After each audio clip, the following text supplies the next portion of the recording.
Every house has a story. Every wall remembers. Today, we go back to Germany, 1600, and we step inside the home of a poor farmhand named Hans. No kings, no battles, just the fire, the walls, and the life lived inside them. This is The Forgotten Houses. Somewhere below these clouds, between these forests and these rivers, 5 million people are trying not to die this winter. The Holy Roman Empire, a name that sounds enormous. For most of the people living inside it, it means almost nothing. 12 houses, maybe 15. 3 sides of dense black forest pressing in as if it's waiting. This is not a town. This is a handful of families holding on. This is the house, the smallest one, the darkest one.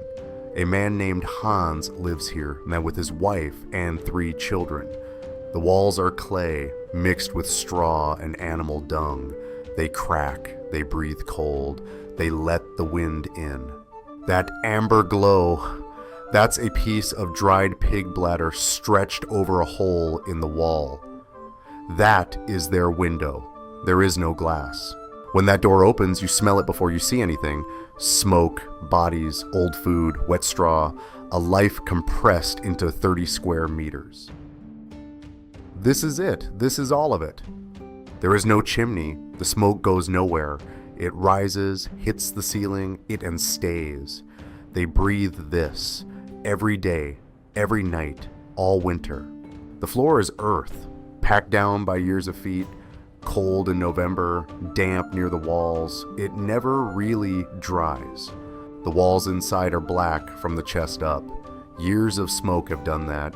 You could press your finger into the soot right now and pull back a mark. One room, 25 square meters, a fire, a bed, a table, a barrel of sauerkraut in the corner. This is where they eat, sleep, get sick, and die. That cauldron is the most valuable thing they own. It belonged to Margaret's grandmother. The crack on the side, fixed with clay. Because you don't replace it, you fix it. Breakfast, lunch, sometimes dinner, gray rye porridge, every day. It has no flavor. It keeps you alive. Those sausages up there, that's October. 1 pig, killed and used completely, every part. Nothing thrown away. These will last until February if they're careful.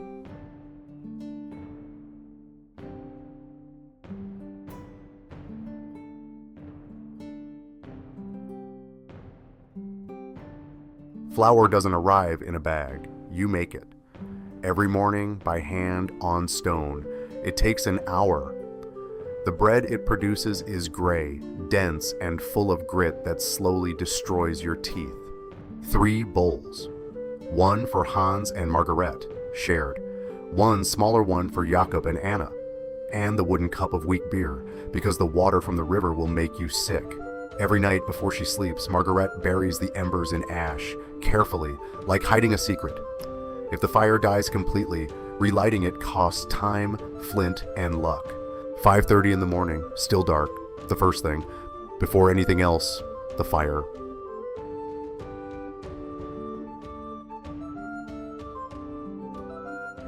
On good days, a small piece of salted pork on the grill. The smell of fat hitting the fire fills the whole room. For a few minutes, the house smells like enough.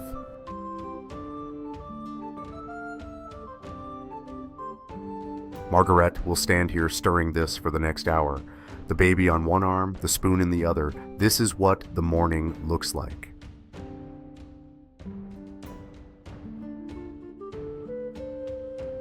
The fire is back. The day can begin. Anna's clogs, size of 2 fists. She keeps them near the fire at night so they're warm in the morning. She's 7 years old and this is already a habit.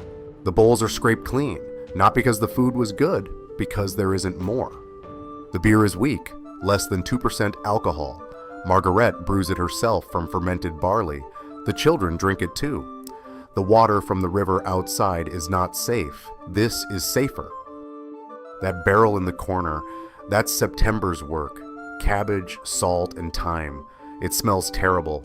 It will keep this family from getting scurvy through January. 40 kilos of rye. That's what stands between this family and starvation until March. Hans counts it in his head every week. It's going faster than it should.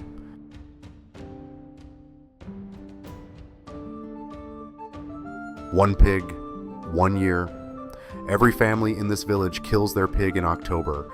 The same week, the same cold, the same smell of smoke and salt drifting across every yard. Turnips, beets, parsnips. This is what winter tastes like. Bitter, dense, slightly rotten at the edges. You eat them anyway. Margaretha grows this herself. A small patch of dark earth behind the house. Cabbages, some root vegetables, herbs. It's not enough. It's never enough, but it's hers. The Schlachtfest. 1 pig, 1 October, the knife, the salt, the smoke. Nothing gets wasted. Not the blood, not the bones, not the fat. A hole in the floor.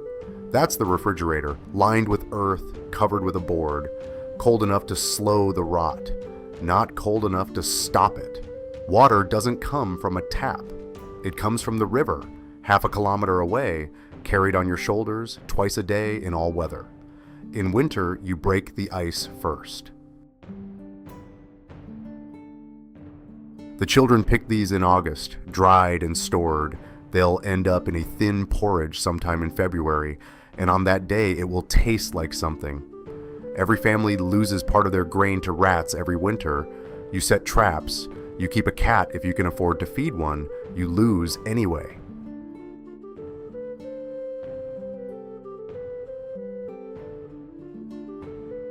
An hour of this every morning before the fire is fully lit.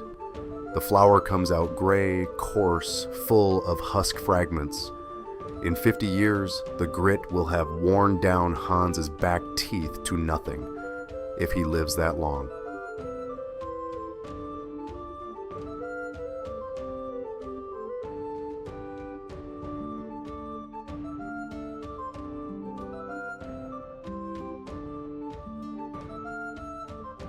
There is no concept of leaving food on the plate in this house.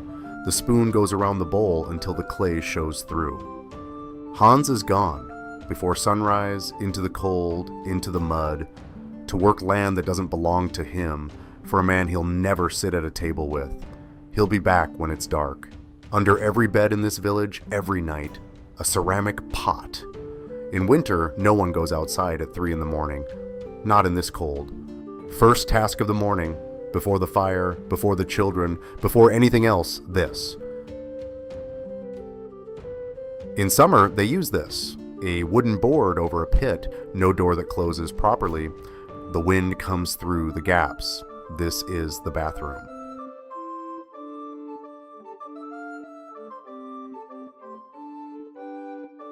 This is the daily bath. Face, neck, hands, armpits, cold water, rough cloth. The rest of the body, once before Christmas, once before Easter, maybe.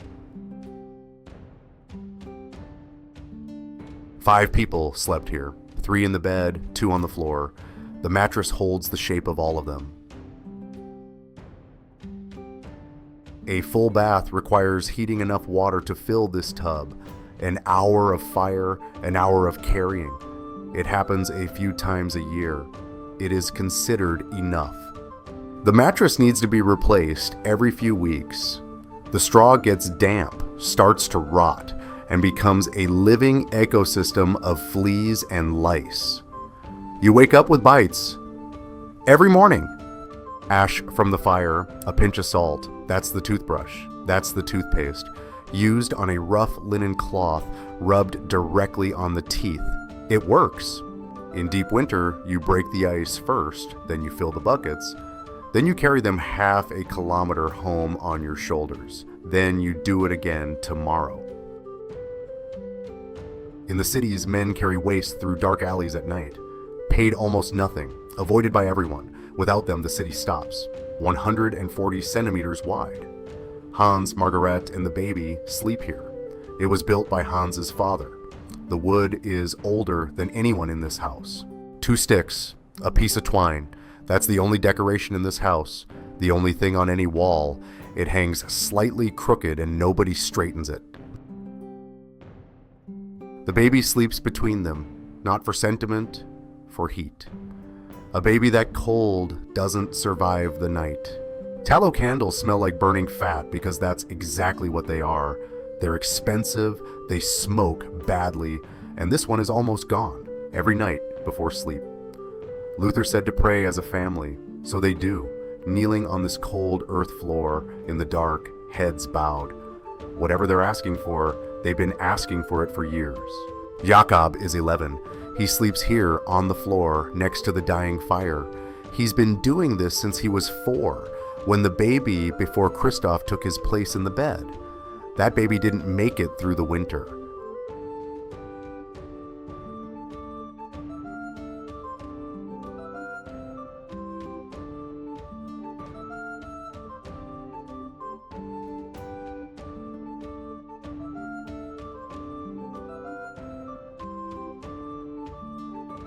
This jacket has been repaired so many times the original fabric is a minority.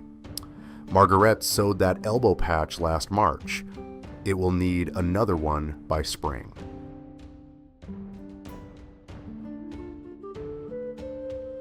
There is no solution to this. Vinegar, bitter herbs, traps, nothing works completely. You learn to sleep through it.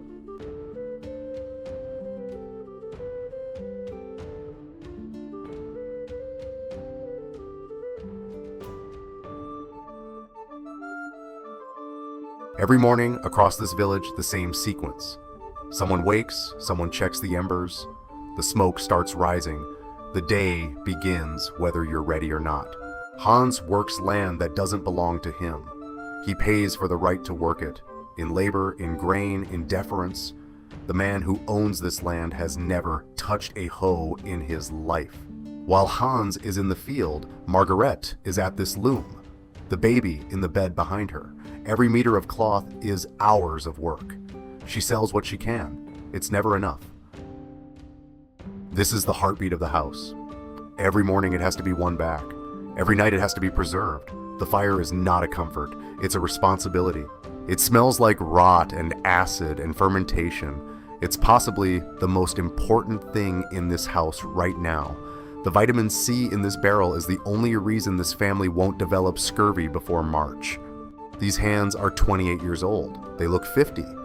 This is what a life of cold water, rough work, and no rest does to a body. Margaret will look like an old woman by the time she's 35, if she makes it that far. Sunday is the one day Hans doesn't work the field.